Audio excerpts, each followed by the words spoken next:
ആരാധ്യരായ സുഹൃത്തുക്കളെ, സുമനസ്സുകളെ, ഇതിനു മുമ്പും ഞാൻ നിങ്ങളോട് സംസാരിച്ചിട്ടുണ്ട്.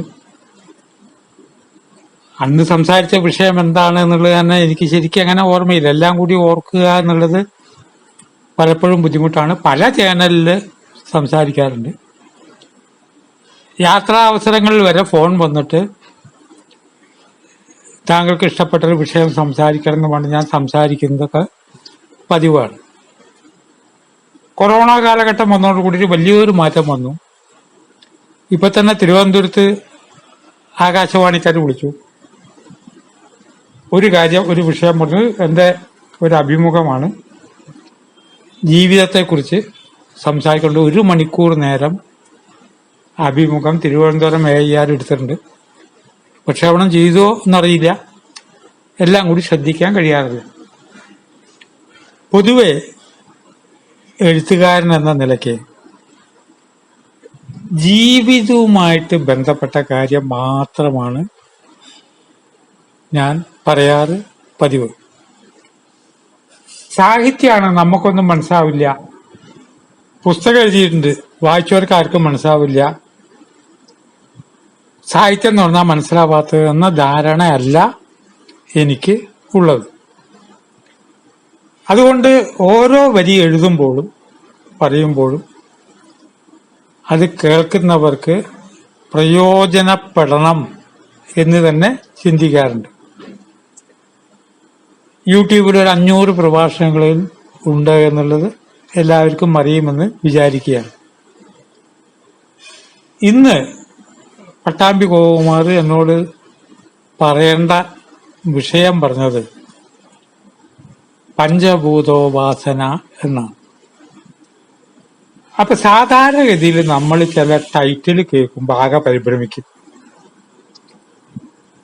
ഇത് നമുക്ക് പറഞ്ഞതല്ല, നമ്മുടെ ജീവിതവും ഇതുമായിട്ട് എന്താ ബന്ധം എന്നൊക്കെ തോന്നാം. ആശയം ഒതുക്കി നിർത്താൻ ഒരു പദാവലി വേണമല്ലോ എന്നുള്ളത് കൊണ്ട് പഞ്ചഭൂത ഉപാസന എന്ന് പറഞ്ഞേ ഉള്ളൂ. എന്താണ് പഞ്ചഭൂത ഉപാസന? നമ്മുടെ ജീവിതമായിട്ട് എന്താ ബന്ധം? നമ്മളിപ്പോ ശ്വാസോച്ഛ്വാസം നിർവഹിക്കുന്നത് പോലെ ഈ ഉപാസന നമ്മളിപ്പോ നടത്തിക്കൊണ്ടിരിക്കുന്നുണ്ട്. അപ്പൊ നമ്മൾ നടത്തിക്കൊണ്ടിരിക്കുന്ന കാര്യമാണെങ്കിലും ഇതിന്റെ ശാസ്ത്രീയ വശം ഒന്ന് മനസ്സിലാക്കുമ്പോൾ കുറെ കൂടി ഗുണം കിട്ടും എല്ലാവർക്കും.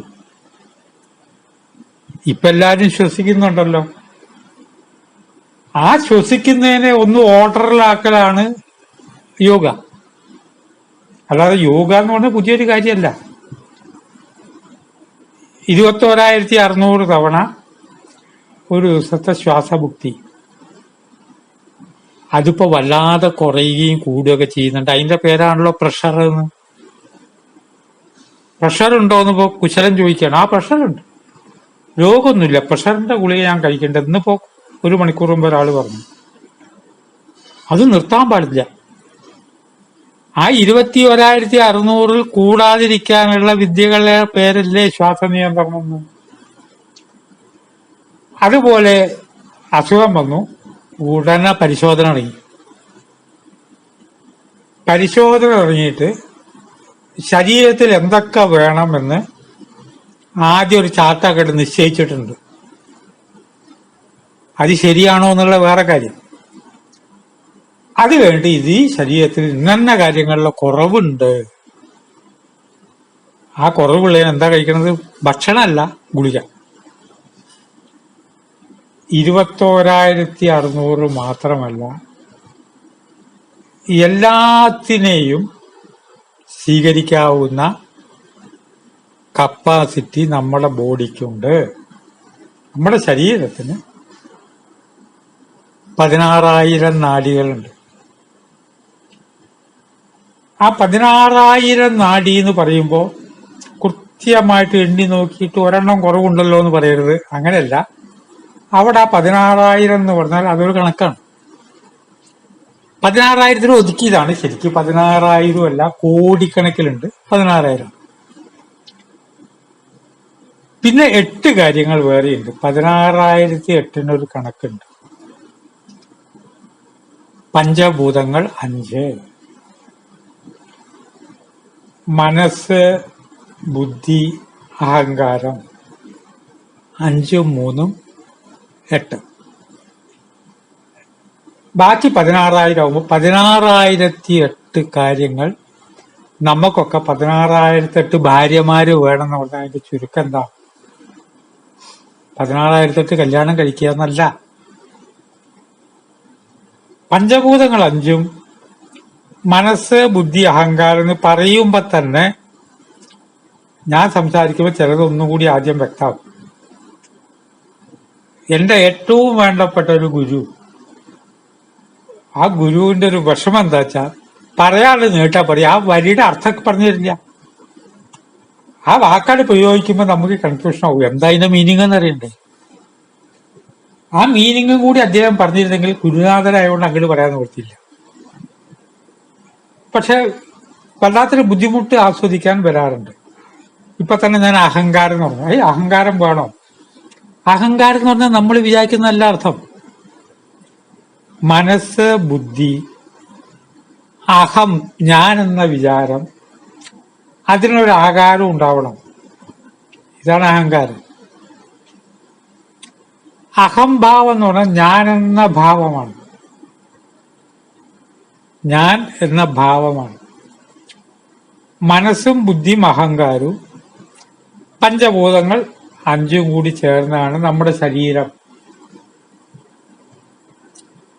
ഈ പഞ്ചഭൂത ഉപാസന എന്ന് പറഞ്ഞാൽ പേടിക്കണ്ട, അതിനു വേണ്ടി ഒന്നും മെനക്കെടണ്ട. നിങ്ങൾ കഷ്ടപ്പെടുക വേണ്ടതെന്ന് അറിഞ്ഞാൽ മതി. ചില കാര്യങ്ങൾ അറിയുമ്പോ എന്താ സംഭവിക്കുക? നമ്മുടെ കണ്ണ് കെട്ടിയിട്ടുണ്ട്.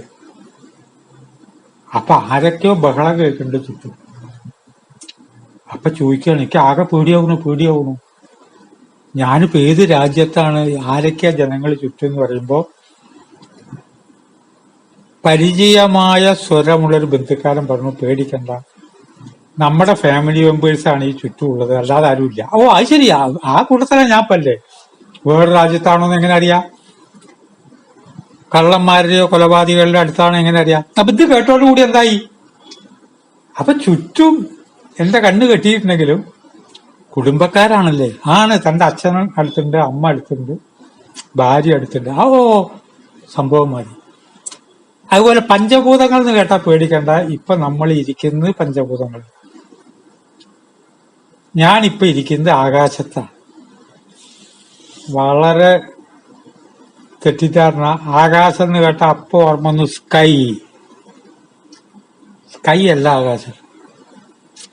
ചിത്തം എന്നങ്ങോട്ട് പറഞ്ഞു പോയാൽ ഉടനെ ഇംഗ്ലീഷിൽ ചിന്തിച്ചു മൈൻഡ് അല്ലേ? ചിത്തം മൈൻഡ് ആണെങ്കിൽ വാനമേ ഗഗനമേ വ്യോമമേ എന്നെന്തിനാ വെവ്വേറെ പറഞ്ഞു? വാനം വേറെ, ഗഗനം വേറെ, ശിവൻ വേറെ, രുദ്രൻ വേറെ. അങ്ങനെ വരുമ്പോ ഇംഗ്ലീഷിൽ ചിന്തിക്കുന്ന ഒരു രീതി നമുക്കുണ്ട്. മലയാളത്തിൽ പറഞ്ഞാൽ മനസ്സിലാവില്ലെങ്കിൽ ചിലതിന് ഇംഗ്ലീഷ് വാക്കാട് പറയും. അപ്പൊ കേട്ടാൽ പറയും, അങ്ങനെ മലയാളത്തിൽ പറയാതെ, ഇയാൾ ഇംഗ്ലീഷ് വാക്കാ പറഞ്ഞ്. അങ്ങനെ വരുമ്പോ ഇംഗ്ലീഷിനുള്ളൊരു ഒരു അബദ്ധം, സ്കൈ, മൈൻഡ് കൺട്രോൾ എന്നൊക്കെ പറയുമ്പോ എന്തായി? ഒരു പ്രത്യേക കാര്യത്തിലേക്ക് ഒതുക്കി. അപ്പൊ നമ്മളുടെ ചിന്ത അത് മോശമല്ല. ഇംഗ്ലീഷ് വളരെ ആദരിക്കപ്പെടേണ്ട ഭാഷയാണ്. ഇംഗ്ലീഷ് ഞാൻ ധാരാളം വായിക്കുന്ന കൂട്ടത്തിലാണ്. പക്ഷെ ഭാഷയ്ക്കൊരു കാര്യമുണ്ട്, ട്രാൻസ്ലേറ്റ് ചെയ്താൽ ശരിയാവില്ല. മലയാളത്തിൽ ട്രാൻസ്ലേറ്റ് ചെയ്താൽ ശരിയാവില്ല. അപ്പൊ ആകാശത്ത് ഇരുന്നെന്ന് പറഞ്ഞാൽ ഗ്യാപ്പ് എന്ന് പറയുമ്പോൾ മനസ്സിലായല്ലോ. എന്റെ വീട് വലുതായാലും ചെറുതായിരുന്നാലും ആ ഗ്യാപ്പിലാണ് ഞാൻ പിരിക്കുന്നത്. എനിക്ക് സൗകര്യം ഗ്യാപ്പാണ്. കേൾക്കുന്നവരും ആകാശത്താണ് ഇരിക്കുന്നത്. അപ്പൊ ആകാശവും നമ്മളുമായിട്ട് കണക്ഷൻ ഉണ്ട്. സംശയമുണ്ടോ? ആകാശവും നമ്മളുമായിട്ട് കണക്ഷൻ ഉണ്ട്. നമ്മൾ ആകാശത്താണ് ജീവിക്കുന്നത്, പക്ഷികളും ആകാശത്താണ് ജീവിക്കുന്നത്. ആകാശം കുറച്ച് ഉയരം എന്ന് പറഞ്ഞാലും ആകാശമാണ്. അപ്പൊ ഒരേ സ്ഥലത്ത് ജീവിക്കുന്നവരായതുകൊണ്ടാണ് പക്ഷികൾ നമ്മുടെ കൂട്ടത്തിൽ ഒന്നാന്ന് പറയുന്നത്. മൃഗങ്ങൾ നമ്മുടെ കൂട്ടത്തിൽ ഒന്നാന്ന് പറയാൻ കാരണം മൃഗങ്ങൾ ജീവിക്കുന്ന ആകാശത്താണ്. അപ്പൊ പക്ഷികളും മൃഗങ്ങളും ഞാനും നിങ്ങളൊക്കെ ജീവിക്കുന്ന ആകാശത്താണ്. അതിന്റെ ചുറ്റും പെര കെട്ടിയിട്ടുണ്ടോ അതൊന്നും ഇവിടെ ചോദ്യമല്ല. എത്ര വലിയ ബംഗ്ലാവ് പണിതവനും അതിന്റെ അകത്തെ ശൂന്യതയിലാണ് താമസിക്കുന്നത്. ഇനി മീനും ആകാശത്താണ് താമസിക്കുന്നത്. നമ്മളുടെ വിചാരം മീൻ വെള്ളത്തിലല്ലേ എന്നാണ്. വെള്ളം ഒന്നിനെയും ഉൾക്കൊള്ളില്ല. എങ്ങനെ മീൻ വെള്ളത്തിലാവുക? വെള്ളം ഒന്നിനെയും അകത്തേക്ക് സ്വീകരിക്കില്ല. വെള്ളത്തിന്റെ അകത്ത് മീനിൻ്റെതായിട്ടുള്ള ഒരു ആകാശം നിർമ്മിച്ച ശേഷം അത് നിർമ്മിച്ച ആകാശത്തിലാണ് മീനുകൾ ഓടി നടക്കുന്നത്. അപ്പൊ മീനും ആകാശത്തിൽ ആണ്. അങ്ങനെ വരുമ്പോ പഞ്ചഭൂതം ഉപാസന എന്ന് പറയുമ്പോൾ മന്ത്രം ചൊല്ലലും ഉപവാസമൊക്കെ വേണമെന്നല്ല. പഞ്ചഭൂതോപാസന ഇപ്പോൾ നടന്നുകൊണ്ടിരിക്കുന്നുണ്ട്. ഇനി ഭൂതം എന്ന് പറഞ്ഞാൽ എന്താ അർത്ഥം? ക്ഷേത്രങ്ങളിലെ ചില ചടങ്ങിന് പറയും ശ്രീഭൂത ബലി, അങ്ങനെ കുറെ വാക്കുകളുണ്ട്. പേടിപ്പിക്കുന്ന കാര്യങ്ങളെക്കുറിച്ച് വല്ലാത്തൊരു ഭൂതമാണ് അപ്പൊ പ്രത്യക്ഷപ്പെട്ട് എന്നൊക്കെ നമ്മൾ പറയാറുണ്ട്. ഭൂതം എന്ന് പറഞ്ഞ അർത്ഥം നമ്മളിപ്പോ വിചാരിച്ച അർത്ഥമല്ല, ഉണ്ടായത് എന്നാണ് അർത്ഥം. ഭൂതം ഉണ്ടായത്, അല്ലാതെ വേറൊന്നുമില്ല. ഭൂതത്തെ പേടി എന്ന് പറയാൻ കാര്യം വെച്ചിട്ടുണ്ടെങ്കിൽ ഭൂതം എന്ന് പറഞ്ഞാൽ നിങ്ങൾ ഉണ്ടാക്കിയത് അതാണ് ഭൂതകാലം. ഉണ്ടായത്. അപ്പൊ പഞ്ചഭൂതങ്ങൾ എന്ന് പറഞ്ഞാൽ ഇവിടെ ഉള്ളത്, ഇവിടെ ഉണ്ടായത്. ഭൂതത്തെ പറ്റി പറയുമ്പോ ഒരു കാര്യം കൂടി ചേർത്ത് പറയണം. ഭൂതം, ഭാവി, വർത്തമാനം. ഞാനിത് സംസാരിക്കുമ്പോ എന്റെ മനസ്സ് ഭൂതകാലത്തിലേക്ക് പോകണം. ഇപ്പൊ അതിനിടയ്ക്ക് വർത്തമാനകാലത്തിലേക്ക് വന്നു, പിന്നെ ഭാവിയിലേക്ക് പോയി. നാളെ നേരം വിളിച്ചാൽ ഇന്ന പോലെ ചെയ്യണം. ഇതിങ്ങനെ ആടിക്കൊണ്ടിരിക്കുകയാണ്. കാലം ഈ 3 കാലത്തിലേക്ക് മാറുക. ആ ആടിക്കൊണ്ടിരിക്കുന്ന കാലം തിരിച്ചിട്ട ലങ്കയായി. ലങ്ക എന്ന് പറഞ്ഞാൽ കാലം തിരിച്ചിട്ട അവസ്ഥ. നമ്മുടെ മനസ്സൊരർത്ഥത്തിൽ ലങ്കയാണ്. ഈ ഭൂതത്തിലേക്കും ഭാവിയിലേക്കും വർത്തമാനത്തിലേക്കും ഇങ്ങനെ ഓടിക്കൊണ്ടിരുന്നാൽ ശരിയാവുമോ? വളരെ അകലെ നിന്ന് എന്നെ കാണാൻ വന്ന ഇന്നൊരു കാരണവര്, ഞാൻ അദ്ദേഹത്തോട് ശ്രദ്ധാപൂർവ്വം ചില കാര്യങ്ങൾ പറഞ്ഞുകൊണ്ടിരിക്കുമ്പോൾ പുറമെ എന്തോ ശബ്ദം എന്തോ കേട്ടു.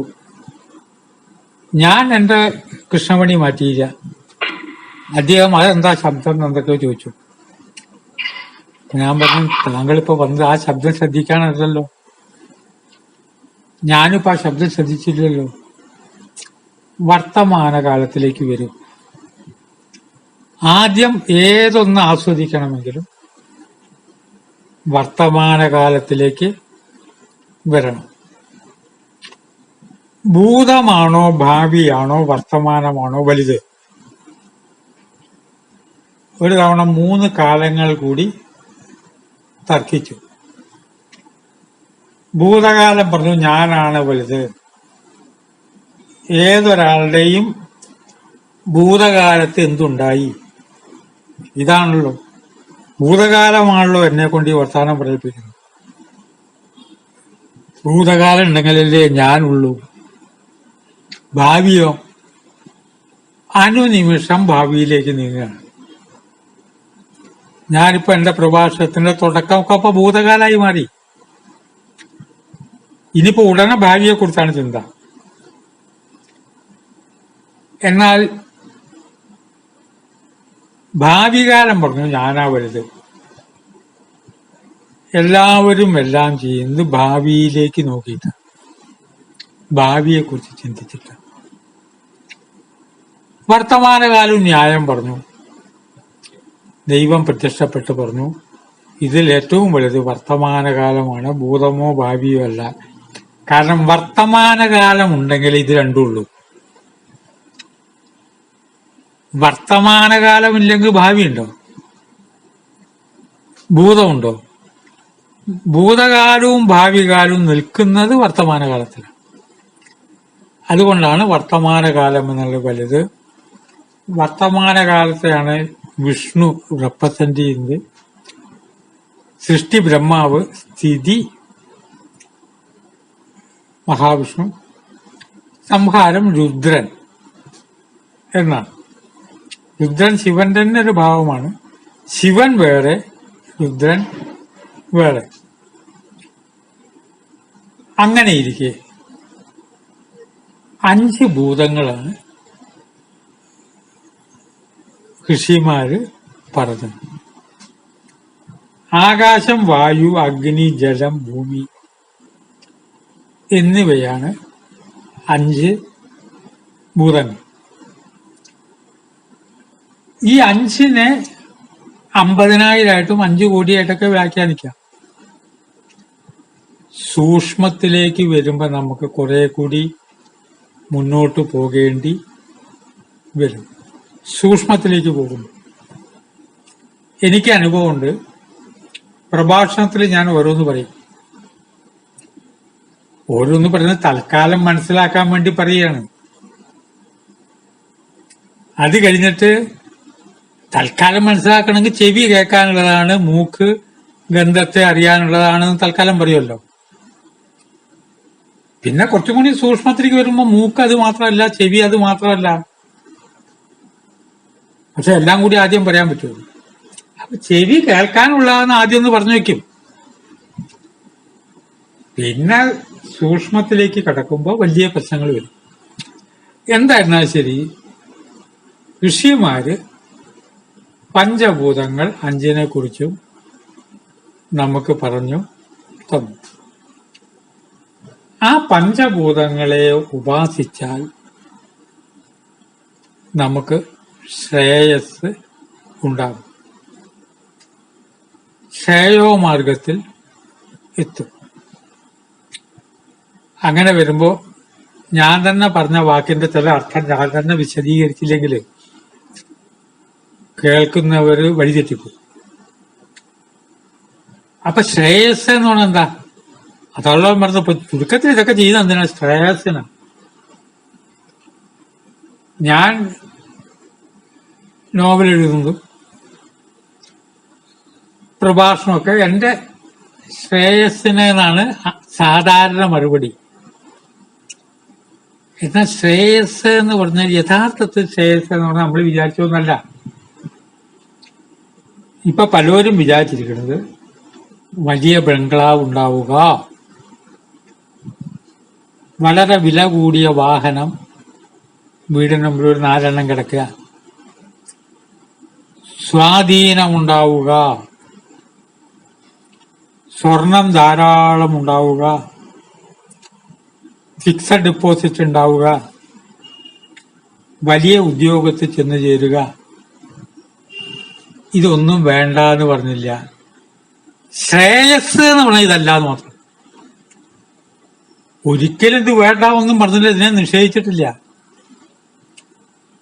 ഇതിന്റെ പേരാണ് പ്രേയസ്. രണ്ടും കൂടി മാറിപ്പോകരുത്. നമ്മൾ സാധാരണ ഇതിലൊക്കെ ആശീർവദിക്കുമ്പോ ശ്രേയസ് ഉണ്ടാകട്ടെ എന്നൊക്കെ പറയും എഴുതുകയൊക്കെ ചെയ്യുമ്പോ യഥാർത്ഥത്തിൽ ഉദ്ദേശിക്കുന്നത് പ്രേയസ്സാണ് ഉദ്ദേശിച്ചിരിക്കുന്നത്. ശ്രേയസ് അങ്ങനെ വെച്ചിട്ടുണ്ടെങ്കിൽ വീട്, ബംഗ്ലാവ്, സ്ഥാനമാനങ്ങള്, ഗ്ലാമർ ഇതൊക്കെയാണെങ്കിൽ തിരുവണ്ണാമലയില് സമാധിക്ക് തൊട്ടു മുമ്പ് ഞാൻ മൂക്കുപ്പൊടി സ്വാമിയെ കാണാൻ പോയി. അദ്ദേഹത്തിന് എന്ത് ശ്രേയസ്സാണ്. കുളിച്ചിട്ട് തന്നെ എത്രയോ കാലമായി. കാര്യമായ വസ്ത്രങ്ങളൊന്നുമില്ല. കയ്യിൽ പണമില്ല. പണം കിട്ടിയ കൈകൊണ്ട് തൊടുവില്ല, എടുക്കൂല. അധികാരങ്ങളില്ല. ഫോൺ ചെയ്തിട്ട് ഇന്ന ആൾക്ക് ഇന്നത് കൊടുക്കുന്ന വേറെ ആളെ കൊടുക്കാനുള്ള രീതിയല്ല അദ്ദേഹത്തിന്റെ. പിന്നെന്താണ്? ഈശ്വരാഭിമുഖമായിട്ടുള്ള മനസ്സും മനഃശാന്തിയും. ഇതാണ് ശ്രേയസ്. ബാക്കിയൊന്നും വേണ്ടെന്നല്ല. മനസ്സ് ഈശ്വരനിലേക്കാണ്. മനസ്സ് അങ്ങോട്ട് തിരിഞ്ഞു. അത് തിരിയാതെ എത്ര പ്രയാസം ഉണ്ടായിട്ടും കാര്യം ഇല്ല.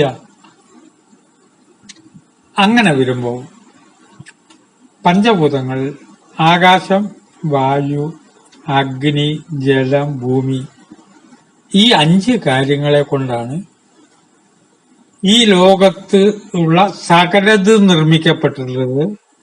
നമ്മളെയും നിർമ്മിക്കപ്പെട്ടിട്ടുള്ളത്. നമ്മളെ നിർമ്മിക്കപ്പെട്ടത് ഈ 5 കാര്യങ്ങൾ കൊണ്ട് ആണ്. ഇനി ഈ 5 കാര്യങ്ങൾ ഏതാണ് എന്ന് നമ്മൾ മനസ്സിലാക്കി കഴിഞ്ഞിട്ട് ഇതിനെ ബേസ് ചെയ്തിട്ടാണ് ആയുർവേദം നിലനിൽക്കുന്നത്. സിദ്ധവൈദ്യമാണ്, ഹോമിയോപ്പതിയാണ്. മോഡേൺ സയൻസ് എന്ന് പറഞ്ഞ് ഇതിനെ ഒന്നും നിഷേധിക്കുന്നില്ല. ഒരു തെറ്റിദ്ധാരണയുണ്ട് മോഡേൺ സയൻസ് എന്ന്. മോഡേൺ സയൻസ് വേറെയാണ്. അല്ല, പഞ്ചഭൂതങ്ങളെ ബേസ് ചെയ്ത് തന്നെയാണ്. ഇത് തന്നെയാണ് പഞ്ചഭൂതങ്ങളിലേക്ക് മാറിയിട്ട് വരുന്നത്. 3 തരം എനർജി, പോസിറ്റീവ്, നെഗറ്റീവ്. നപുംസക രാശിയിൽ വരുന്ന എനർജി. ഇന്ന് 2-3 സുഹൃത്തുക്കൾക്ക് ഇത് പറഞ്ഞപ്പോൾ അവർക്ക് മനസ്സിലാവുന്നില്ല. ഞാൻ പറഞ്ഞ് മനസ്സിലാവണ്ട. ഇലക്ട്രിസിറ്റി എങ്ങനെയാ വർക്ക് ചെയ്യണമെന്ന് നോക്കി. ഇലക്ട്രിസിറ്റി വർക്ക് ചെയ്യുന്നത് അതിന്റെ നെഗറ്റീവ് ഉണ്ട്, പോസിറ്റീവ് ഉണ്ട്, ന്യൂട്രൽ ആയിട്ടുള്ള അംശവുമുണ്ട്.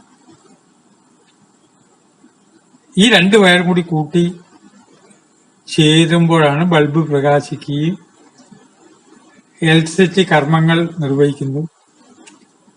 പോസിറ്റീവ് ഉണ്ട്, അതിന്റെ നെഗറ്റീവ് മടങ്ങിപ്പോകുന്നുമുണ്ട്. ആ മടങ്ങിപ്പോകുന്ന നെഗറ്റീവിൽ നിന്നാണ് പിന്നീട് പോസിറ്റീവ് ഉണ്ടാവുന്നത്. ഇത്രയും കഴിഞ്ഞിട്ട് അത് മനസ്സിലായോ? അപ്പൊ അത് മനസ്സിലായി. ആ പോസിറ്റീവിനെ ബ്രഹ്മാവ് എന്ന് വിളിച്ചു. ന്യൂട്രൽ ആയിട്ട് നിൽക്കുന്നതിനെ പരാശക്തി എന്ന് വിളിച്ചു. പരാശക്തി എന്നതിനെ വിളിച്ചു. രുദ്രൻ എന്ന് പറഞ്ഞാൽ ശിവശക്തിയാണെങ്കിലും അതിനെ സൃഷ്ടിക്ക് മുൻപേ ഉള്ള രീതിയിലേക്ക് മാറ്റുന്നതാണ് രുദ്രൻ. സംഹാരം എന്ന് പറഞ്ഞാൽ കൊല്ലലല്ല. സൃഷ്ടിച്ച വസ്തുവിനെ സൃഷ്ടിക്ക് മുമ്പേയുള്ള വസ്തുവിലേക്ക് മാറ്റിയാലേ വീണ്ടും ഇത് ഉണ്ടാവുള്ളൂ. ഇതൊരു ചക്രമല്ലേ? ധർമ്മചക്രമല്ലേ? കാലചക്രമല്ലേ? ഇതൊരു ധാരയല്ലേ? അപ്പോ ഇലക്ട്രിസിറ്റിയെ പറ്റി നല്ലപോലെ പഠിച്ചാൽ മതി. മോഡേൺ സയൻസ് പഠിച്ചാലും മതി. മോഡേൺ സയൻസ് എന്ന് പറഞ്ഞാൽ ഇതിന് വേറിട്ടൊന്നല്ല. ഈ ബ്രഹ്മാവ് വിഷ്ണു എന്ന് പറഞ്ഞതിന് പകരം വേറെ ചില സാങ്കേതിക പദങ്ങൾ പറയുമെന്നേ ഉള്ളൂ. ഈ 5 കൂടി ചേർന്നതാണ് ഈ പ്രപഞ്ചം, നമ്മുടെ ശരീരവും. അപ്പൊ ആദ്യം പ്രകൃതിയിലേക്ക് നോക്കുമ്പോൾ പുറത്ത് കാണുന്നതൊക്കെ നമ്മളിലുണ്ട്. ഹിമാലയത്തിൽ ചെല്ലുമ്പോൾ നമ്മളുടെ ശരീരത്തിൽ ഹിമാലയമുണ്ട്, പൃഥ്വിതത്വമുണ്ട്. ഹിമാലയത്തിലുമുണ്ട് മണ്ണ്. ഈ മണ്ണും ആ മണ്ണുമായിട്ടൊരു കണക്ഷൻ ഉണ്ട്. ശരീരത്തിൽ നല്ലൊരു ഭാഗം വെള്ളമാണ്. ആ വെള്ളം പുറത്തുമുണ്ട്. ചില കുളത്തിലേക്ക് പുറമേന്ന് ഉറവ വരുന്നുണ്ട്. അതുകൊണ്ടാണ് ആ കുളത്തില് മീനൊക്കെ പിടിച്ചു കഴിഞ്ഞാലും പിന്നെയും മീൻ വരുന്നത് പുറമേന്ന് വരുന്ന. കുളത്തിലേക്ക് പുറമേന്ന് മീൻ വരുമെങ്കിൽ നമ്മുടെ ശരീരം ഒരു കുളമാണ്, സംശയിക്കണ്ട. ആ കുളത്തിലേക്ക് പുറമേ നിന്നുള്ള ജലതത്വത്തിൽ നിന്ന് ധാരാളം കാര്യങ്ങൾ ഇതിലേക്ക് കയറി വരുന്നുണ്ട്, നമ്മൾ അറിയുന്നില്ല എന്നേ ഉള്ളൂ. നമ്മൾ പുറമേ കാണുന്ന കുളം വലിയൊരു ജലാശയമായതുകൊണ്ട് ആ കുളത്തിലേക്കുള്ള ചെറിയ ചാലിലൂടെ അടിയിൽ കൂടെയൊക്കെ മീനുകളും പുറമേയൊക്കെ കയറി വരുന്നത് നമ്മൾ കാണുന്നുണ്ട്. എന്റെ ശരീരത്തിൽ 80% വെള്ളമാണ്. ചുറ്റും മലിനജലം കെട്ടി നിൽക്കുന്ന സ്ഥലത്താണ് എന്റെ ബംഗ്ലാവ് എന്ന് കരുതുക. ഞാനൊരു മതിൽ കെട്ടിയിട്ടുണ്ട്. ആ മതിലിന്റെ അപ്പുറത്തുള്ളതൊന്നും എന്റെ അല്ല എന്നാണ് എന്റെ വിചാരം. മതിലിന്റെ അപ്പുറത്ത്, അതിന്റെ അപ്പുറത്ത് മലിനജലമാണെങ്കിലോ ആ മലിനജലം എന്റെ ശരീരത്തിലേക്ക് വരികയും പ്രവർത്തിക്കുകയും ചെയ്യുന്നുണ്ട്. അത് നഗ്നനേത്രങ്ങളെ കൊണ്ട് കാണാൻ കഴിയില്ല. ഭൂമി തത്വം നമ്മുടെ ശരീരത്തിൽ പ്രവർത്തിക്കുന്നു, ജലതത്വം പ്രവർത്തിക്കുന്നു, അഗ്നിതത്വം പ്രവർത്തിക്കുന്നു എന്നുള്ളത് കൊണ്ട് മാത്രമല്ലേ ഇപ്പൊ ചൂട് കാലത്താണ് ഞാൻ സംസാരിക്കുന്നത്. എന്തൊരു തളർച്ചയാണ് കാരണം എന്റെ ബോഡിയിലത്തെ അഗ്നി പുറമേയും ചൂട്, ആ ചൂടിനെ അഗ്നി സ്വീകരിക്കുകയാണ്. പുറമേ തണുപ്പാണെങ്കിൽ എന്റെ അഗ്നി പുറമേക്ക് പോയിക്കൊണ്ടിരിക്കും, അപ്പൊ തണുപ്പ് അനുഭവപ്പെടും. പനി വരുമ്പോ യഥാർത്ഥത്തിൽ എന്താ സംഭവിക്കുന്നത്? പനി വരുന്ന സമയത്ത് ചൂട്, പുറത്തെ അന്തരീക്ഷം എന്റെ ശരീരത്തെക്കാൾ തണുത്താണ് ഇരിക്കുന്നത്. എനിക്ക് പനിയാണ്, ചൂടാണ്. പുറമേയുള്ള അന്തരീക്ഷം തണുപ്പാവുമ്പോ എന്നിലെ ചൂട് പുറത്തേക്ക് പോകും. ചൂട് പുറത്തേക്ക് പോകുമ്പോ അത് കുളിരായിട്ടും തണുപ്പായിട്ടുമാണ് അനുഭവപ്പെടുക. അതാണ് പനി പിടിക്കുമ്പോ പുതയ്ക്കണത്. ശരീരങ്ങൾ ചുട്ടുകൊള്ളുക, അയ്യോ എന്നുകൊണ്ട് കുളിരും തണുപ്പും. തണുപ്പിന്റെ രഹസ്യം എന്താ? ചൂട് പുറത്തേക്ക് പോവുകയാണ്. ഈ പഞ്ചഭൂതങ്ങള്, ഈ അഞ്ചും നമ്മളെ ഇങ്ങനെ സ്വാധീനിക്കുന്നുണ്ട്. അഗ്നി സ്വാധീനിക്കുന്നുണ്ട്, വായു സ്വാധീനിക്കുന്നുണ്ട്. ഈ അഞ്ച് അവയവങ്ങളെ സ്വാധീനിക്കുന്നുണ്ട്. ആകാശതത്വം, നമുക്ക് എന്താണ്? ആകാശവും ചെവിയുമായിട്ടാണ് ഡയറക്റ്റ് ബന്ധം, നേരിട്ട് ബന്ധം. അതാണ്. അപ്പൊ ആകാശത്തിൽ മാറ്റങ്ങൾ ഉണ്ടായിക്കൊണ്ടിരിക്കുന്നുണ്ട്. വല്ലാത്ത തണുപ്പ്, അന്തരീക്ഷം, പലതും ആകാശത്ത് സംഭവിക്കുന്നുണ്ട്. ഇത് വളരെ സ്ഥൂലമായിട്ടാണ് പറഞ്ഞിട്ടോ. സൂക്ഷ്മത്തിലേക്ക് കടക്കുമ്പോൾ കുറച്ചൊക്കെ മാറ്റം വരും. ഇത്രയും ക്ലാസ് കഴിഞ്ഞിട്ടൊക്കെ എടുക്കാവൂ. നേരത്തെ വെള്ളത്തിൽ ഒന്നും ചേരില്ല എന്നൊക്കെ ഞാൻ പറഞ്ഞു. മീനും വെള്ളത്തിലല്ല, അതിനകത്ത് അതിന്റെ ഒരു ആകാശം ഉണ്ടാക്കിയതാണെന്ന് പറഞ്ഞു. ഉപ്പും പഞ്ചസാരയും വെള്ളം സ്വീകരിക്കുന്നില്ല. ആ വെള്ളം കൊണ്ട് പറ്റിയാൽ ഉപ്പ് വേറെയാവും, പഞ്ചസാര വേറെയാവും. വെള്ളം ഒന്നും സ്വീകരിക്കില്ല എന്നിപ്പോ പറഞ്ഞാലും വെള്ളമുണ്ടല്ലോ, വെള്ളത്തിന്റെ സൂക്ഷ്മകണങ്ങള് ഒരു ഷിപ്പിനെ മുഴുവൻ വിഴുങ്ങുന്നുണ്ട്. അത് വേറെ വിഷയമാണ്, അങ്ങോട്ട് കിടക്കുന്നില്ല. വായുവിന്റെ അകത്തെ സൂക്ഷ്മതലങ്ങളിലേക്ക് ഒരു വിമാനം അങ്ങോട്ട് കയറിയാൽ പിന്നെ ആ വിമാനത്തിന് പുറത്തേക്ക് വരുന്നില്ല. വിമാനം പെട്ടെന്ന് അപ്രത്യക്ഷമാവും. അത്ര സൂക്ഷ്മതലത്തിലുള്ള അത്ഭുതങ്ങളുണ്ട്. സ്പേസ് എന്നുള്ള കാര്യത്തിൽ തന്നെ വ്യത്യാസമുണ്ട്. അങ്ങനെ വരുമ്പോ ഈ 5 ഭൂതം ആകാശത്തില് മാറ്റങ്ങൾ വരുമ്പോ ചെവിയെ ബാധിക്കുമെന്നുള്ളതിനാൽ ചെവി മൂടി കെട്ടിയാൽ മിക്കവാറും രോഗത്തിൽ നിന്ന് രക്ഷപ്പെടാൻ പറ്റും. ഇപ്പൊ കനത്ത ചൂടൊക്കെ ഉണ്ട്, എങ്കിലും ഞാൻ ഇന്നിപ്പോ വിഷ്വല് വേണ്ട ഗോപു എന്ന് ഗോപകുമാരനോട് പറയാൻ കാരണം എന്താ വെച്ചാൽ ഞാൻ തലയൊക്കെ മൂടി കെട്ടിട്ടായിരിക്കണത്. അതൊരു രസമാണ്. ആകാശത്ത് ചേഞ്ച് വരുമ്പോ ഹിമാലയ യാത്രയിൽ കൂടെ ഉള്ളവരോടൊക്കെ പറയും ചെവി മൂടി കെട്ടുക. പണ്ടത്തെ കാരണവന്മാരൊക്കെ തൊപ്പി വെച്ചിട്ടോ ചെവി മൂടി കെട്ടുക. ചെവി മൂടി കെട്ടണം. വായുവിനും ശ്രദ്ധ വേണം. വായുവിന് അങ്ങോട്ടും ഇങ്ങോട്ടും പോകാനുള്ള സാഹചര്യങ്ങൾ നമ്മൾ ഉണ്ടാക്കണം. വാതിലുകൾ തുറന്നിടണം. അല്ല, വാതിൽ തുറന്നാൽ കൊതു കയറി എന്താ ചെയ്യുക എന്നുള്ള ചോദ്യത്തിന്റെ മറുപടി വേറെ ചെയ്യണം. വാതിൽ തുറന്നിടാനുള്ള എന്തിനാ വാതിലിന് വാതിലെന്ന് പേര് കൊടുത്തേ? കാറ്റിനോട് പറയുകയാണ് വാ ഇതിലേന്നാണ്. ഇതിലെ ഇങ്ങോട്ട് വാ എന്നാണ്. അപ്പൊ ഇതിലെ വരണമെങ്കിൽ വാതില് തുറന്നിടണം. ആകാശം, വായു, അഗ്നി, ജലം, ഭൂമി. ഇതിനെ ഇനി നമുക്ക് 5 എന്നുള്ളത് ഒന്നുകൂടി ചുരുക്കി. വാതം, പിത്തം, കഫം. പിത്തം എന്നുള്ളത് അഗ്നി തന്നെയാണ്. ഭൂമി തത്വം കഫതത്വമാണ്. ആകാശവും വായുവും വാതമാണ്. പൃഥ്വിതത്വമായിട്ട് ചേരുമ്പോൾ കഫത്തിന്റെ അസുഖങ്ങൾ ഉണ്ടാകും. ഇനിയിപ്പോ ഈ 3 വാക്കിനെയും കൂടി ചേർത്തു. ഗുരു, വായു, ഊര്. ഗുരുവായൂരിന്റെ യഥാർത്ഥ മീനിങ് വാദം, പിത്തം, കഫം തന്നെയാണ്. വാദം, പിത്തം, കഫത്തിന്റെ യഥാർത്ഥ മീനിങ് എന്താണ്? പഞ്ചഭൂതങ്ങൾ 5 എണ്ണമാണ്. ഈ പഞ്ചഭൂതങ്ങളെ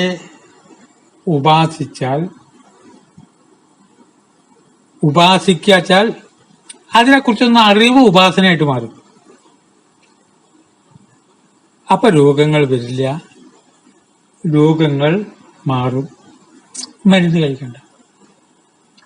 പഞ്ചഭൂതോപാസനയെ പറ്റി പഠിപ്പിക്കുന്ന ഗുരുക്കന്മാരുണ്ട്. കേരളത്തിൽ കുറവാണ്.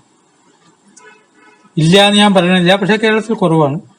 പൊതുവെ ആളുകൾക്ക് അതിനെക്കുറിച്ചൊരു താല്പര്യം ഉണ്ടാകാൻ വേണ്ടി ഒരു പ്രകൃതി ചികിത്സാ കേന്ദ്രം മാതിരി കൗൺസിലിംഗ് ഒക്കെ ആയിട്ട് ഞാൻ തന്നെ എന്റെ ജന്മസ്ഥലമായുള്ള പട്ടാമ്പിയിൽ കിഴായൂരിൽ അക്ഷരാശ്രമത്തിൽ അതിന്റെ പ്രവർത്തനങ്ങൾ ആരംഭിക്കാൻ പോവുകയാണ്. ഒരു ഔഷധവും കഴിക്കാതെ, മരുന്നുകളില്ലാതെ, പിന്നെ പ്രശ്നമില്ലല്ലോ, മരുന്നുകളില്ലാതെ രോഗം മാറ്റണം. അല്ല, ഇങ്ങനെ കനത്ത രോഗം വന്നു, ഇതുവരെ വർഷങ്ങളായിട്ട് ഗുളിക കഴിച്ചുകൊണ്ടിരിക്കുകയാണ്, അവർക്കിത് ബാധകമല്ല. കാരണം വർഷങ്ങളായിട്ട് ഗുളിക കഴിക്കുകയും കുറെ ഓപ്പറേഷൻ കഴിഞ്ഞവർ പെട്ടെന്നൊരു ദിവസം മരുന്ന് വേണ്ട എന്ന് പറഞ്ഞാൽ അതും ഇതുമായിട്ട് ബന്ധമില്ല. താരതമ്യേന നമുക്ക് സ്വസ്ഥ വൃത്തത്തിലേക്ക് വരണം. സ്വസ്ഥമായ വൃത്തത്തിലേക്ക് വരണം.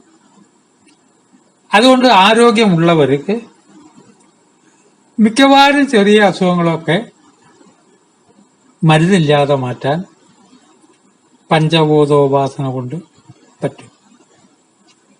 അതിന് ജീവിതത്തിൽ ശ്രദ്ധിക്കേണ്ട കുറെ കാര്യങ്ങൾ ഉണ്ട്. സാധാരണഗതിയിൽ ജലത്തിന്റെ പ്രാധാന്യത്തെപ്പറ്റി നമ്മൾ ചിന്തിക്കാറേയില്ല. മനുഷ്യന് കിട്ടാവുന്നതിൽ വെച്ച് ഏറ്റവും വലിയ സിദ്ധൌഷധം പച്ചവെള്ളമാണ്. തിളപ്പിക്കണ്ട. പച്ചവെള്ളത്തിലും വലിയ ഔഷധമില്ല. തീർന്നില്ല. പച്ചവെള്ളത്തിനൊരു പ്രത്യേകതയുണ്ട്. അത് എന്ത് ചേർക്കുന്നുവോ പിന്നെ ആ പേരിലറിയാം. നാരങ്ങ നീര് ചേർത്താൽ എന്തായി?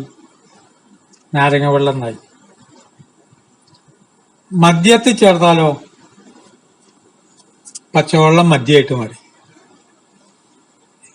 ഏതൊന്നിൽ ചേർക്കുന്നുവോ അതായിട്ട് മാറി പച്ചവെള്ളം. അല്ല, അതിപ്പോ നമ്മൾ അങ്ങനെ സങ്കല്പിക്കുകയല്ലേ. ആയിക്കോട്ടെ, ഒരു ഗ്ലാസ് പച്ചവെള്ളം എടുക്കുന്നു, നാം സങ്കല്പിക്കുന്നു എന്റെ എല്ലാ അസുഖങ്ങളും മാറാനും ഒരസുഖവും എനിക്ക് വരാതിരിക്കാനും മൺകുടത്തിൽ വെച്ച വെള്ളമായിരിക്കണം. പച്ചവെള്ളം എന്ന് പറയുമ്പോൾ ഇനി അത് മാത്രം ഒരു വിഷയമാണ്. എത്രയോ മണിക്കൂർ സംസാരിക്കണം. വെള്ളം പലതുമുണ്ട്. കിണറ്റിലെ വെള്ളം വേറെ, പൈപ്പിൽ കൂടെ വരുന്ന വെള്ളം വേറെ. ആ വെള്ളം ഗ്ലാസ്സിൽ എടുക്കുമ്പോൾ തന്നെ നമുക്ക് മനസ്സിലാവുമല്ലോ, ചില വെള്ളത്തിന് കനം കൂടും. കാരണം എന്താ? വെള്ളത്തിന് കനമൊന്നുമില്ല. പാവം നിർദോഷിയായ വെള്ളത്തിന് ആ വെള്ളം എനിക്ക് പറ്റില്ല, ജലദോഷം വരും. ഖനം എന്ന് പറഞ്ഞാൽ പൃഥ്വിതത്വം അതിൽ കൂടിയെന്ന്, മണ്ണിന്റെ അംശം അതിൽ കൂടുതലുണ്ട്. കിണറ്റിലെ വെള്ളത്തിനൊരു കനം ഉണ്ടാവും. ഒഴുകുന്ന വെള്ളം രീതി വ്യത്യാസം ഉണ്ട്. അപ്പൊ ഒരു ഗ്ലാസ് പച്ചവെള്ളം എടുത്ത് വെറും വയറ്റിൽ ആ വെള്ളം എടുക്കുമ്പോൾ കയ്യിൽ വെച്ച് നമ്മുടെ മനസ്സിന്റെ ചെറിയൊരു കാര്യം പോലും വെള്ളം അറിഞ്ഞോളും. ജാടയൊന്നും കാണിക്കണ്ട. വെള്ളം എടുത്തു നമ്മൾ മനസ്സോട് സങ്കല്പിക്കുന്നു, ഇത് ഏറ്റവും വലിയ സിദ്ധൌഷധമാണ്. ആ പച്ചവെള്ളം പതുക്കെ, വെള്ളം കുടിക്കുന്നത് ആഹാരം കഴിക്കുന്ന പോലെയാവും. ആഹാരം കഴിക്കുന്നത് വെള്ളം കുടിക്കുന്ന പോലെയാവും. ആഹാരം കഴിക്കുമ്പോൾ ചവച്ചരച്ച് നൈസായിട്ട് വേണം കഴിക്കാൻ. ആ പച്ചവെള്ളത്തിന്റെ മാഹാത്മ്യം നമ്മൾ അറിയണം. വെള്ളത്തിൽ ജപിച്ച് രോഗങ്ങൾ മാറ്റുകയും ആത്മവിശ്വാസം വർദ്ധിപ്പിക്കുന്ന പല ടെക്നിക്കുകളും ഉണ്ട്. അതൊക്കെ ഒരു ഗുരു അത് മനസ്സിലാക്കാനായിട്ട് വരുന്ന ഒരു ശിഷ്യന് സ്വകാര്യമായിട്ട് പറഞ്ഞു കൊടുക്കുകയാണ് പതിവ്. ടോട്ടലായിട്ട് ഇത് ഒരു ഡിസ്കഷനിലോ ഒരു പ്രസംഗത്തിലോ അങ്ങനെ അത് പറയാറില്ല ഗുരുക്കന്മാര്. ഒരു ചെവി കൂടെ കേട്ടിട്ട് വേറെ ചെവി കൂടെയാണ് പോകും. അങ്ങനെ അല്ലാതെ തന്നെ അത് പറഞ്ഞു കൊടുക്കുമ്പോൾ ഈ പച്ചവെള്ളം എന്നുള്ളത് എത്ര പ്രധാനപ്പെട്ട കാര്യമാണെന്നും എത്ര സ്ട്രോങ് ആയ ഔഷധമാണെന്നും അപ്പോൾ മനസ്സിലാവും. വെള്ളത്തെ ചൂണ്ടി ഇത് വിഷമാണെന്ന് പറഞ്ഞാൽ വെള്ളം വിഷമായിട്ട് മാറും. അത് ശരിയാണോ സാർ എന്ന് ഞാൻ സംസാരിക്കുമ്പോൾ ഒരാൾ ചോദിച്ചു, അതെങ്ങനെ ഈ വെള്ളത്തിന് വാട്ടർ മെമ്മറി ഒരു തിയറി തന്നെ ഉണ്ട്. വെള്ളത്തിന് ഭയങ്കര ഓർമ്മശക്തിയാണ്, ചെറിയ ഓർമ്മശക്തിയല്ല. ഈ വാട്ടർ മെമ്മറി പ്രിൻസിപ്പിളാണ് ഹോമിയോപ്പതിയുടെ ബേസ്. അത് എത്ര റിപ്പീറ്റ് ചെയ്യുമ്പോഴും വെള്ളം അത് വിസ്മരിക്കില്ല, ഓർക്കും. അതാണ് നാമം ജപിച്ച് വെള്ളമെടുത്തു, ഓതിക്കൊടുത്തു, മന്ത്രം ജപിച്ചു ഗുരു കൊടുത്തു, ആ വെള്ളമെടുത്തിട്ട് ശിരസിൽ തളിച്ചു. നമ്മളുടെ എല്ലാ ആചാരങ്ങളും ഇങ്ങനെയായിട്ട് വരുന്നത്. അപ്പൊ സദസ്സെന്ന് എണീച്ച് സംശയം ചോദിച്ച ഒരു വ്യക്തി അറിയാൻ വേണ്ടി ചോദിക്കുകയാണ്, പരിഹസിക്കാനല്ല. വെള്ളത്തിന് ഇത്രയൊക്കെ ശക്തി ഉണ്ടോ എന്ന് ചോദിച്ചു. അപ്പൊ ഞാൻ പറഞ്ഞു, വെള്ളത്തിന് ശക്തിയുണ്ട്. വെറുതെ നിൽക്കുന്ന ഒരാളെ നോക്കി ഒരാൾ കുറെ തോന്നിയാസം വിളിച്ചു. നായേന്നാണ് വിളിക്കുന്നത്. ഈ നായേന്നൊരു 25 തവണ വിളി കഴിഞ്ഞപ്പോ അയാള് ദേഷ്യം വന്ന് തിരിച്ച്, ദേഷ്യം വന്നാൽ നിയന്ത്രിക്കാൻ പറ്റില്ലല്ലോ, നായയെ പോലെ കുരയ്ക്കാൻ തുടങ്ങി. നായയെ പോലെ കുരയ്ക്കുക എന്ന് പറഞ്ഞ അർത്ഥം ചൂടാകുക എന്നുള്ളതാണല്ലോ. അപ്പൊ നായ കുരയ്ക്കുമ്പോ അർത്ഥം ഉണ്ടാവും, നമുക്ക് അർത്ഥം അറിയില്ല. അത് നായയുടെ ഭാഷയാണ്. ഈ വ്യക്തി ആ വ്യക്തിയുടെ ഭാഷയിൽ ഇങ്ങോട്ടും അനാവശ്യം വിളിച്ചു പറഞ്ഞു. എന്താ അപ്പൊ അതിന്റെ കാരണം? നായയെന്ന് വിളിച്ചാൽ നായയാവൂ? ആവും. നമ്മുടെ ശരീരത്തിലെ 80% ജലമാണ്. ആ 80% ജലത്തിനോട് ആ ജലത്തെ എന്താക്കി മാറ്റാനും കേൾക്കുന്ന ശബ്ദങ്ങൾക്ക് കഴിയും. ഈ വ്യക്തിയെ നായയാക്കി മാറ്റില്ലേ? നീ ഒരു നായയാകുന്നു എന്ന് പറയുമ്പോൾ ഒരു രോഗവുമില്ലാത്ത ശരീരമാകുന്നു എന്റേതെന്ന് പറയുമ്പോൾ ഈ ബ്ലഡ്, രക്തം അത് കേക്ക്. എത്ര പ്രധാന കാര്യമാണ്. സത്സംഗം ശ്രവിക്കൂ. സത്സംഗം ശ്രവിക്കുന്ന ഈ ബ്ലഡാണ്. ബ്ലഡ് ശുദ്ധീകരണത്തിന് ശുദ്ധീകരിക്കപ്പെടും. പക്ഷെ കേൾക്കുന്ന മുഴുവൻ അനാവശ്യവും തോന്നിവാസവുമാണെങ്കിലോ? തോന്നിവാസം കൊണ്ടൊന്നുമില്ല, അത് വേറെ കാര്യം. തെറി എന്ന് പറഞ്ഞാൽ എന്താ? ഭാഷയിൽ നിന്നും തെറിച്ചുപോയ വാക്കുകൾ, അത്രേ ഉള്ളൂ. നാളികേരം ചിരകുമ്പോൾ അങ്ങോട്ട് ഇങ്ങോട്ട് തെറിച്ചു പോകും.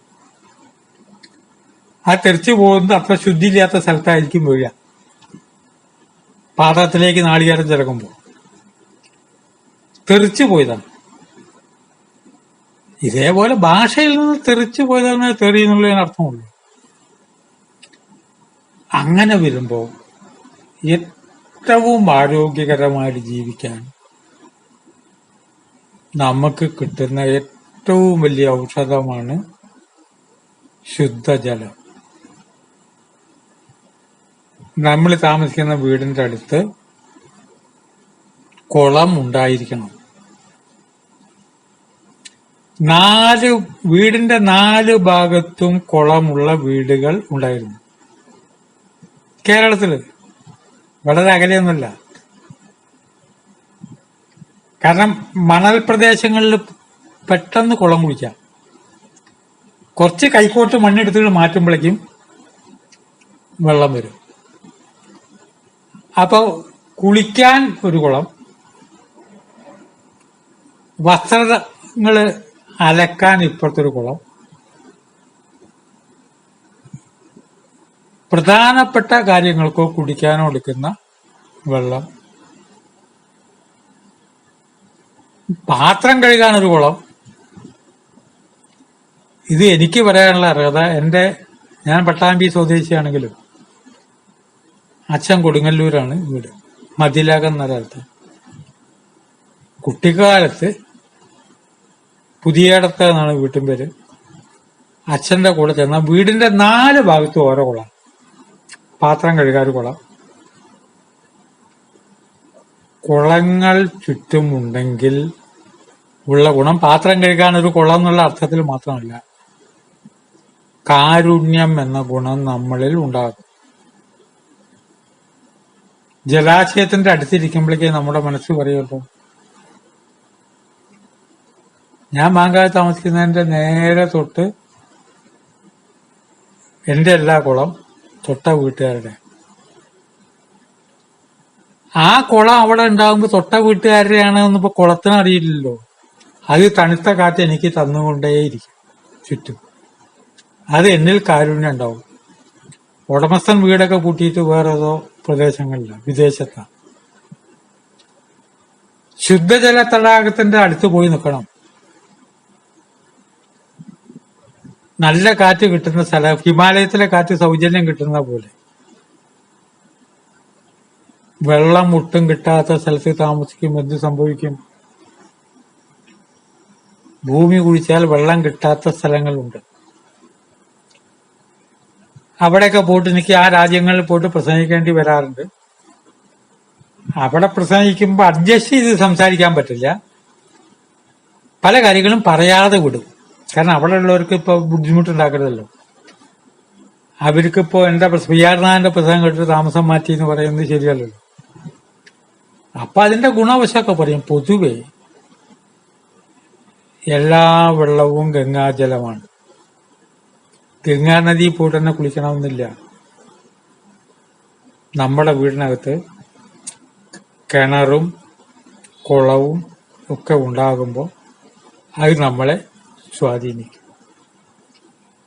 ആധുനിക ലോകത്ത് നമുക്ക് പറ്റുന്ന ഏറ്റവും വലിയ അബദ്ധം, ഏറ്റവും വലിയ ഔഷധമാണ് ശുദ്ധജലം. ഈ ശുദ്ധജലത്തെ വേണ്ടുന്ന രീതിയിൽ കൈകാര്യം ചെയ്യാറേ ഇല്ല. വെള്ളം തിളപ്പിക്കുമ്പോൾ അതിന്റെ ശിവശക്തിയാണ് നഷ്ടപ്പെടും. ശവം എന്ന് പറഞ്ഞാൽ എന്താ? പ്രാണൻ, ശിവൻ നഷ്ടപ്പെട്ട ശവായി. ആഹാരം വേവിച്ചാൽ തന്നെ മുഴുവൻ കാര്യം കഴിഞ്ഞു. എന്നോട് പഞ്ചഭൂതാവസന പറ്റിയിട്ട് വളരെ കൊല്ലങ്ങൾക്ക് മുമ്പേ പഠിപ്പിച്ച ഗുരുനാഥൻ പറഞ്ഞു, യഥാർത്ഥത്തിൽ മത്സ്യാഹാരം മാംസാഹാരം ഒന്നും നമ്മൾ കഴിക്കുന്നില്ല. വേവിച്ചില്ലേ, വേവിച്ച പിന്നെ പച്ചക്കറിക്ക് തുല്യായില്ലേ. ഇത് അദ്ദേഹം പറഞ്ഞു. അത്ര അർത്ഥമുള്ളൂ. അത് ശരിയാണ്, വേവിച്ചല്ലേ കഴിക്കുന്നു, അപ്പൊ പച്ചക്കറിക്ക് തുല്യായി. പിന്നെ വേവിച്ചിരുന്നാലും സൂക്ഷ്മതലത്തിൽ പ്രവർത്തിക്കുന്നു. അത് കുറച്ചും കൂടി ഡെപ്ത് ഉള്ള വേറൊരു വിഷയം എന്ന് മാത്രം മനസ്സിലാക്കിയാൽ മതി. തണുത്ത വെള്ളത്തിന്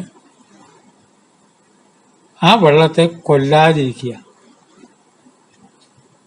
അല്ല, ഇവിടെ കിട്ടുന്ന വെള്ളം നല്ല വെള്ളമല്ല, അതുകൊണ്ട് തിളപ്പിക്കും ചെയ്തില്ലെങ്കിൽ ആ ചോദ്യത്തിന്റെ ഉത്തരം പറയേണ്ട ബാധ്യത ഈ സംസാരിക്കുന്ന ആൾക്കില്ല.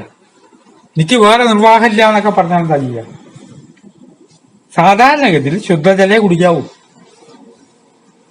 ശുദ്ധജലം കിട്ടണം, അവിടെ മനുഷ്യൻ താമസിക്കാവൂ. ശുദ്ധജലം കിട്ടുന്ന നദികളുണ്ടായിരുന്നു.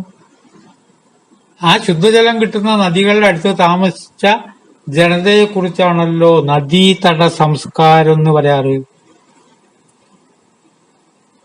നദീതട സംസ്കാരം എന്ന് പറയാറുണ്ട്. നദി ഇല്ലാത്ത സ്ഥലങ്ങളുണ്ട്, പേര് ഞാൻ പറയുന്നില്ല.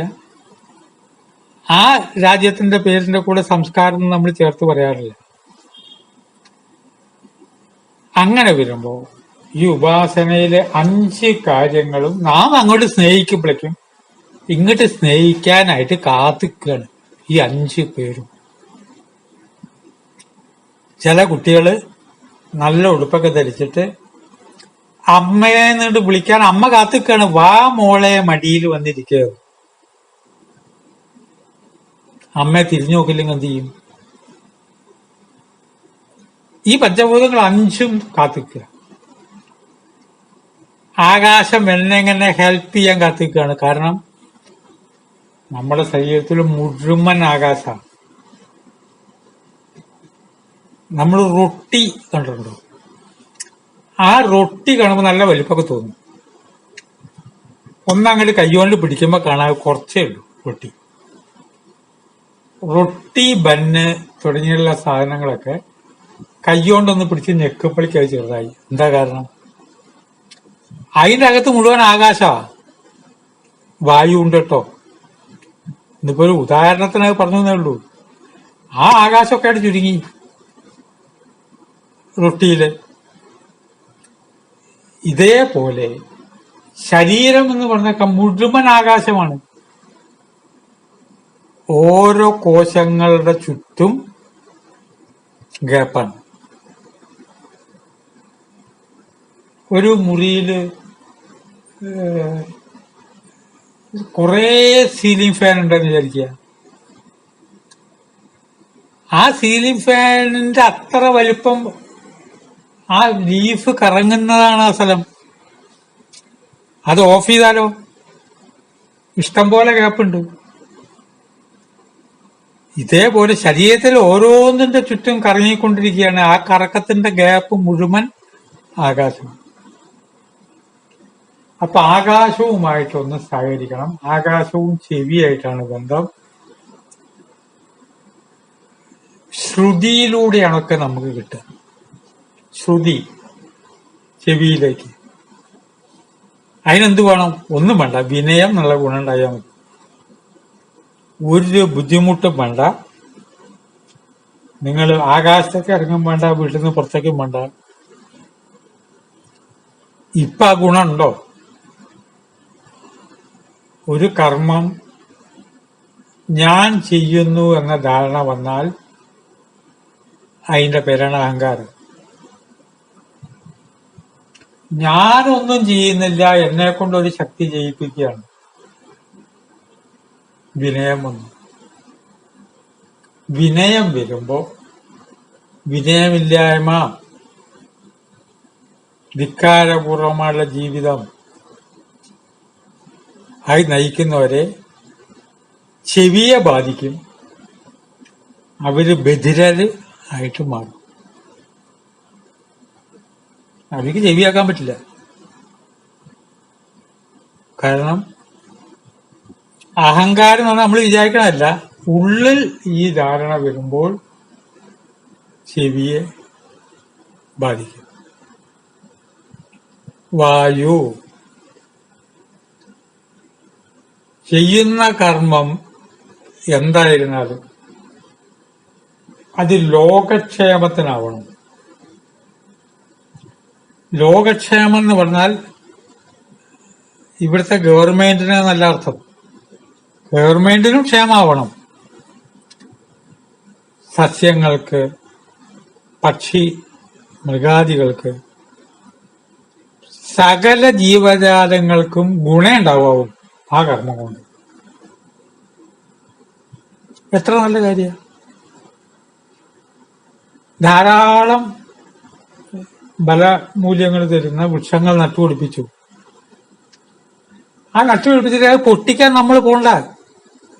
ഒരിക്കലും കാക്ക കൊത്തി തിന്നു പോന്നു പറയരുത്. വെറുതെ കാക്ക തിന്ന് നശിക്കുകയാണ്. കാക്കയ്ക്ക് തിന്നണ്ടേ? കാക്കയ്ക്ക് വേറെ ഇവിടുന്ന് ആര് കൊടുന്നു കൊടുക്കും? അത് ഈശ്വര സൃഷ്ടിയല്ലേ. കാക്ക തിന്നാ പോയോ? കാക്കയ്ക്കും പട്ടിക്കും പൂച്ചയ്ക്കും എല്ലാ ജീവജാലങ്ങൾക്കും ഭക്ഷിക്കണം. അല്ല, അങ്ങനെയല്ല. കാക്കയെ അത് മുഴുവനെ തിന്നണില്ലല്ലോ. അണ്ണാർക്കണ്ണൻ മുഴുവൻ തിന്നുന്നില്ലല്ലോ. അവർക്ക് നിങ്ങൾ പറഞ്ഞു മനസ്സിലാക്കി കൊടുക്കണം. മനുഷ്യനൊഴിച്ച് സകല ജീവജാലങ്ങളും പരസ്പരം സഹകരിക്കുന്നു. ഒരു ജീവിക്ക് കടന്നു ചെല്ലാൻ കഴിയാത്ത വനങ്ങളുടെ ഇടയിലൂടെ ആനകൾ നടന്നുപോകും. എന്നിട്ട് ആനകൾ എന്തെങ്കിലുമൊക്കെ പിടിച്ച് പൊട്ടിക്കാനോ തിന്നാനോ ഉണ്ടാവുന്നുണ്ട്. ഈ ആന പോയോണ്ടാണ് ബാക്കി ജീവജാലങ്ങൾക്ക് പോകാൻ കഴിഞ്ഞത്. അപ്പൊ ആന വേണ്ടേ? സിംഹം ഒരെണ്ണം ഭക്ഷിച്ചാൽ ആ വേണ്ടത് നിന്ന് കഴിഞ്ഞാൽ ബാക്കി കാക്കയ്ക്കും കുറുക്കനും ഒക്കെ അന്നമാവാണ് ബാക്കി. തീർന്നില്ല. വേസ്റ്റ് എന്നൊന്നും ഇല്ല എന്ന് നമ്മൾ ആദ്യം വിചാരിക്കണം. വേസ്റ്റ് കോടിക്കണക്കിന് സൂക്ഷ്മജീവികൾക്കുള്ള അന്നമാണ്.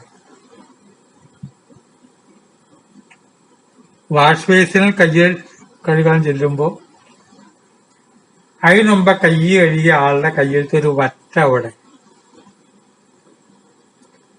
വിശപ്പ് സഹിക്കാൻ കഴിയാതെ ഇറുമ്പൻ കുട്ടിയോട് നിലവിളിക്കണു, അമ്മയെ തിന്നാവുന്നില്ല, മക്കളെ എന്തെങ്കിലും തിന്നാൻ കിട്ടും.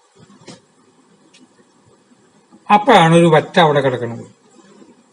മക്കളെ ഓടി വരുവോ, പെട്ടെന്ന് തിന്നോളുന്നു. അങ്ങനെ മക്കള് വന്ന് തിന്നുമ്പോഴാണ് പിന്നീട് കൈ കഴുകാൻ വന്ന ആള് പൈപ്പ് നല്ലപോലെ തിരിച്ചു. ഇവിടെ ഇങ്ങനെ വറ്റൊക്കെ കിടക്കുന്നല്ലോ, എന്തിനാ ആഹാരം ഇങ്ങനെ വേസ്റ്റ് ആക്കി കളയണം എന്നൊരു കമന്റ്. തള്ളയും മക്കളും ആ വറ്റും എല്ലാം കൂടി കുടലിൽ കൂടെ പോയി ഒക്കെ ചത്തു. സൂക്ഷ്മജീവികൾക്ക് അന്നം കൊടുക്കുന്നുവെന്ന് വിചാരം ഉണ്ടാകണം. വീടിന്റെ മുമ്പിൽ അരിപ്പൊടി കൊണ്ട് കോലം വരയ്ക്കുമ്പോൾ കോലം വരയ്ക്കുന്നതിന്റെ പിന്നിൽ ശാസ്ത്രീയമായിട്ട് കുറെ കാര്യങ്ങളുണ്ട്. പക്ഷെ അതിലേക്കാൾ വലിയ ശാസ്ത്രീയമാണ് കോടാനകോടി സൂക്ഷ്മജീവികൾക്കുള്ള അന്നമാണ് ഈ അരിപ്പൊടി. നമ്മുടെ വീട്ടിൽ പാവങ്ങളായിട്ടുള്ള ഒരു 100 പേർക്ക് സദ്യ നടത്തുമ്പോൾ നമുക്ക് എത്ര അഭിമാനം തോന്നും. ഞാൻ അങ്ങനെ 100 ആൾക്ക് സദ്യ കൊടുത്തു. മകളുടെ കല്യാണമാണ്. അപ്പോ ഞാൻ കുറച്ച് പേർക്ക് ആഹാരം കൊടുക്കണം, എനിക്കൊരു നേർച്ചയാണ്. ഇഷ്ടംപോലെ ആഹാരം കഴിച്ച് വരുന്നവർക്ക് നിങ്ങൾ പിന്നെയും കഴിക്കണം. കഴിക്കണവര് പറയണു നമുക്ക് പിന്നെ വിളിച്ച സ്ഥിതിക്ക് എങ്ങനെ വരാതിരിക്കുക. എന്നാൽ പാവങ്ങളായ കോടികൾക്ക്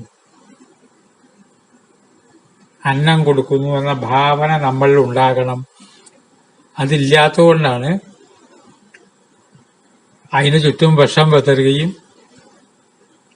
വിഷപ്പൊടി കൊണ്ട് കോലം വരയ്ക്കുക വരെ ചെയ്യുന്നവര് കണ്ട അനുഭവമുണ്ട്. അതിലേക്ക് നമ്മൾ കിടക്കണ്ട. എന്താ ഇപ്പൊ ഭാവന ചെയ്യുന്നത്? അങ്ങനെ വരുമ്പോ ഏത് കർമ്മം ചെയ്യുന്നതും ലോകത്തിന് ക്ഷേമാവണം. ചില വസ്തുക്കൾ ഉണ്ടാക്കുന്നത് ലോകത്തിന് ക്ഷേമാണോ? നെഗറ്റീവായ സാധനങ്ങൾ മാത്രം ഉണ്ടാക്കുന്നവരില്ലേ? വായുവിന്റെ കാര്യം കഴിഞ്ഞാൽ അഗ്നിയുടെ കാര്യത്തിലും നമ്മളിത് ശ്രദ്ധിക്കണം. അഗ്നിയെ ഉപാസിക്കുക എന്ന് പറഞ്ഞാൽ അതിന്റെ അർത്ഥം ഫാൻ ഇടാവുന്നല്ല.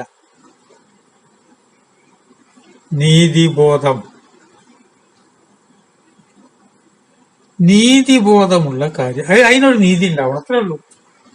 ഇതൊക്കെ നമുക്ക് പ്രാവർത്തികമാക്കാൻ പറ്റുന്നതാണ്. വലിയ ബുദ്ധിമുട്ടൊന്നുമില്ല.